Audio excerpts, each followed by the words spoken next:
We keep things rolling. Albert Haynesworth, kind enough to join us early in the morning. I mean, we have Chad Withrow over here already drinking a tall boy. So it's early, but it's not that early, right? Yeah, it's never too early to drink a tall boy.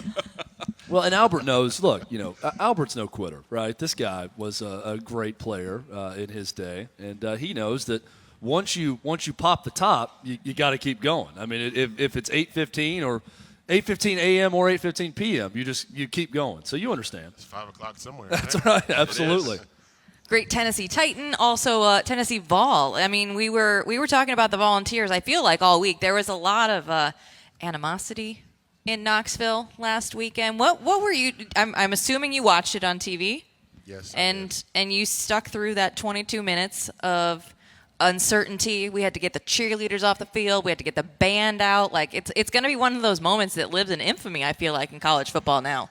It's true, but I think it overshadowed how the Vols actually played, with the whole thing. And I hope Lane doesn't really think that the golf ball was headed for him. I think it was headed for the ref because of how they screwed us on a number of calls. So, Lane, I still love you. I mean, don't hate me, Vols, but I still love you. And we were aiming for the refs. Albert, you know Lane a little bit, and I think he's been pretty open about this too. I get the sense that he still loves Tennessee. Yes, it's like a secret love affair. Even when he talked about the Tennessee fans post-game, he's getting stuff thrown on the field and everything else, and he's saying, things happen. It didn't go their way. This is a great fan base, passionate. It's this weird secret love affair with both Lane Kiffin and Tennessee fans and Lane Kiffin.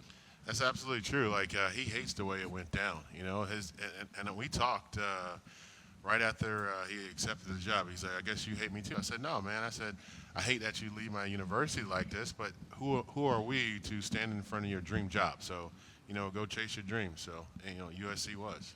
You, like us and all Vols fans, Albert, we have not liked the last few coaching hires at Tennessee. What do you think about this one? I like the way the guys are playing, so I'm not going to comment. I think Josh is doing the right thing. But, I like the way they're playing right now. So I want to hope they keep it up. Yeah, I hope they keep it up. But you got to remember the same thing Jeremy Pruitt's first year.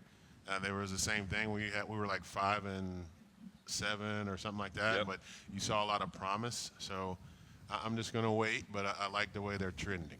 Albert, isn't it almost refreshing? And what you're saying is absolutely true. But don't you get the sense that Tennessee fans – because they've gone through this cycle of getting excited about a coaching hire and being let down, that this is the most tempered I've ever seen the Tennessee fan base. It's a wait-and-see approach.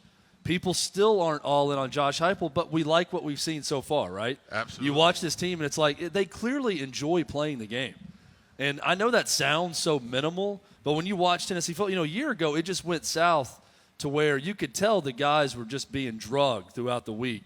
And they were not enjoying playing with each other. This is a group that I turn on the TV and I think, well, this is exciting because it looks like they're having fun and they're not quitting and they're playing hard, which is a step in the right direction. Yeah, absolutely. But still, no one's completely sold on Heupel also, which is smart of Tennessee fans. Yeah, we should. Just be cautious. Don't sit here. I saw a post the other day about a guy saying, we hope Oklahoma's coach, who is that? Lincoln Riley. Yeah, Lincoln Riley leave to go anywhere because they're going to be coming after Josh Heupel. Yeah. I was like, dude, we the season's not even over. It's yet. 7 games. Yeah. He's coached at Tennessee. Yeah, it's funny when people immediately start jumping to that.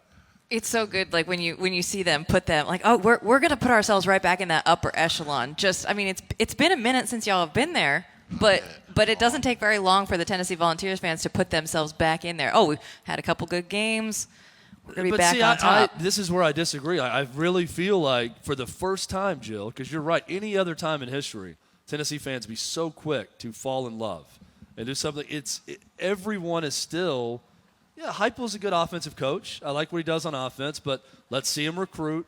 Let's see how that goes because, Albert, you know this. When you went to Tennessee, and we've talked about this in a podcast, coming out of the state of South Carolina, Clemson wasn't much at the time.